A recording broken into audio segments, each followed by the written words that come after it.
बिस्मिल्लाहिर्रहमानिर्रहीम अस्सलाम वालेकुम। ऑफ द स्क्रीन में खुश आमदेद। सामनेग्राम पाकिस्तान में छोटे से छोटा वाकया भी हो, भारत का मीडिया उसे बढ़ा चढ़ा कर पेश करता है। बल्कि ये कहा जाए कि उस वाकये को रिपोर्ट करना और मनगढ़ंत तज्जिए निकालना अपना फर्ज समझता है तो ये कहना गलत ना होगा। जबकि दूसरी तरफ अगर कोई पाकिस्तानी शख्स पाकिस्तानी सरकार से उसका ताल्लुक हो, अपोजिशन से हो या पाकिस्तान की कोई भी सेलिब्रिटी अगर कश्मीर के उस शख्स के बारे में बात करे जो पाकिस्तान से मोहब्बत रखता हो, जो खुलेआम ये कहता हो कि मैं पाकिस्तानी हूँ, उसके बारे में या उसकी सजा के खिलाफ बात करें तो भारतीयों की चीखें सातवें आसमान तक बुलंद होती हैं। गुज़श्ता रोज जिस तरह कश्मीरियों की सबसे बुलंद आवाज यासीन मलिक को भारतीयों ने 2 बार उम्र कैद की सजा सुनाई तो उसके खिलाफ पाकिस्तान का एक बड़ा जबरदस्त रद्द-ए-अमल आया। पाकिस्तान की हुकूमत के वज़रा हों, वज़ीर-ए-आज़म पाकिस्तान हों या अपोजिशन रहनुमा इमरान खान या इसके अलावा पाकिस्तान की मुख्तलिफ सेलिब्रिटीज, उन्होंने खुलकर सोशल मीडिया पर और अपने बयानात में इस फैसले पर न सिर्फ तनकीद की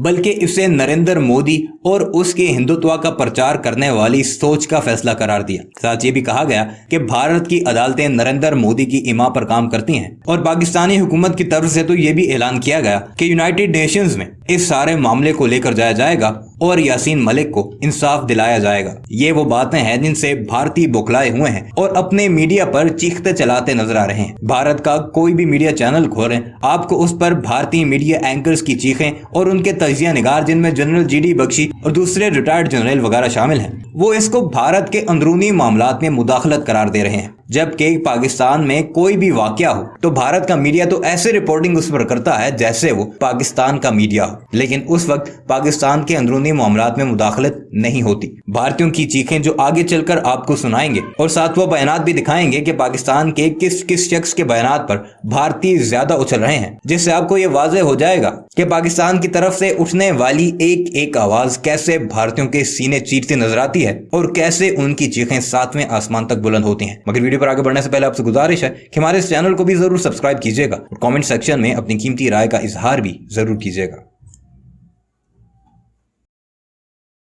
हाई सिक्योरिटी बैरक में यासीन को रखा जाएगा ताउम्र। अब यासीन मलिक को जेल में रहना होगा। अब सोचिए जरा, यासीन मलिक को भारत की कोर्ट ने सबूत और कानून और सारी दहलीजों पर चौखट पर कसने के बाद यह सजा दी है, लेकिन पाकिस्तान में मातम है।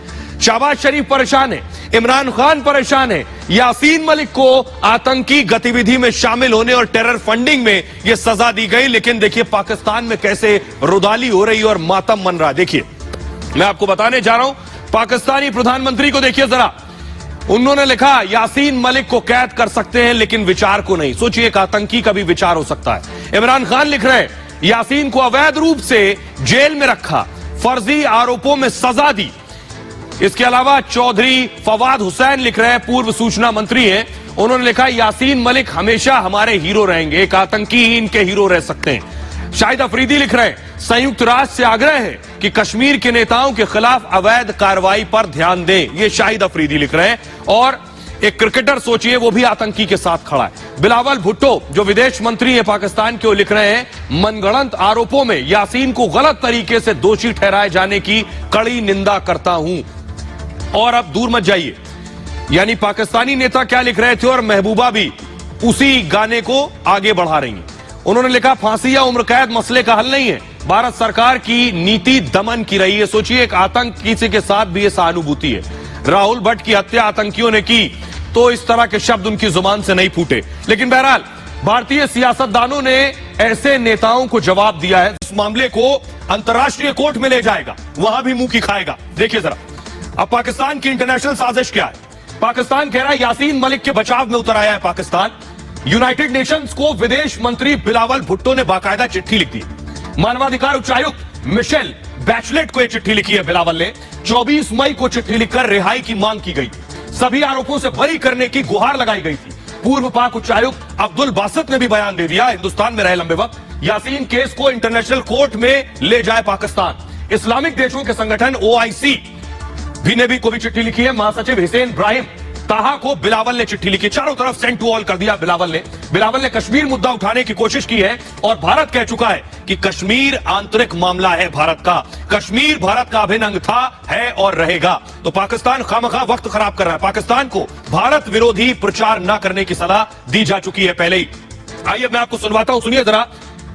वकील क्या कह रहे हैं जो अंतर्राष्ट्रीय कोर्ट के बारे में जानते हैं? क्या पाकिस्तान इंटरनेशनल कोर्ट जा सकता है, और जाता है तो कुछ कर पाएगा या वहां भी मुंह की खाएगा? सुनिए सर। पाकिस्तान सरकार या पाकिस्तान के नागरिकों का कोई भी अधिकार नहीं है कि वो इंटरनेशनल कोर्ट ऑफ जस्टिस में यासीन मलिक का केस लेकर जाए, क्योंकि यासीन मलिक पाकिस्तान नागरिक नहीं है। यासीन मलिक हिंदुस्तान का नागरिक है और उसने हिंदुस्तान के कानून को तोड़ा है, इसलिए हिंदुस्तान की कोर्ट्स ने उसके ऊपर एक ट्रायल करके उसको कन्विक्ट किया है। मेरे को नहीं लगता कि पाकिस्तान के पास कोई भी लोकल स्टैंडर्ड है या कोई भी कॉज ऑफ एक्शन ऐसा अराइज हुआ है जिसके अंदर वो इंटरनेशनल कोर्ट ऑफ जस्टिस में जाए। देखिए, यासीन मलिक का जो ट्रायल हुआ यहाँ पे एनआईए कोर्ट दिल्ली में, वो as a resident and a citizen of this country हुआ और उसकी जो कन्विक्शन हुई वो इसी स्टेटस पे हुई। अब उसके पास जो अवेलेबल ऑप्शंस हैं वो अवेलेबल ऑप्शंस है कि वो हाई कोर्ट के अंदर अप्रोच करे for suspension of his sentence और उसके बाद अपना बेल भी वहां पे अप्लाई करे। तो आपने सुन लिया, लेकिन अब मैं आपको मिलवाने जा रहा हूं। यासीन मलिक पर आरोप है 4 भारतीय जवानों की हत्या का। तो देखिए जरा वो जवान कौन है। ये आप देख रहे हैं, ये उनकी पत्नी है। ये है रवि खन्ना, शहीद रवि खन्ना। फुल स्क्रीन जरा इस तस्वीर को एक बार लीजिए। ये यासीन मलिक पर आरोप है कि यासीन मलिक ने एयरफोर्स के जवान रवि खन्ना को गोलियों से उन पर हमला किया, जिसके बाद उनकी मौत हो गई। उनकी पत्नी को इस वक्त आप देख रहे हैं टेलीविजन स्क्रीन पर। तो शहीद रवि खन्ना की हत्या का भी आरोप यासीन मलिक पर है। तो अब सोचिए, जब यासीन मलिक को सजा दी गई, उसके बाद शहीद रवि खन्ना की पत्नी निर्मल खन्ना क्या कह रही है, उन्हें जरा सुनिए।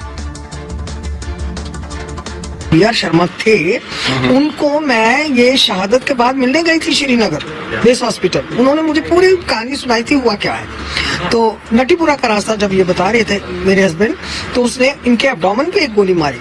उनके शोल्डर डिसलोकेट हो रखा था और वो गोली लगने के बावजूद उन्होंने अपने ब्रीफ केस से उसका निशाना खराब करके उसकी गन को उन्होंने स्कफल किया और उसकी गन को एयर में कर दिया और सारी गन खाली कर दी। जब मैं अपनी गोलियों की आवाज आई, मैं अपने एटिक से देखती हूँ तो देख के क्या देखती हूँ कि बहुत सारे लोग एक घेरा बनाए हुए नाच रहे हैं।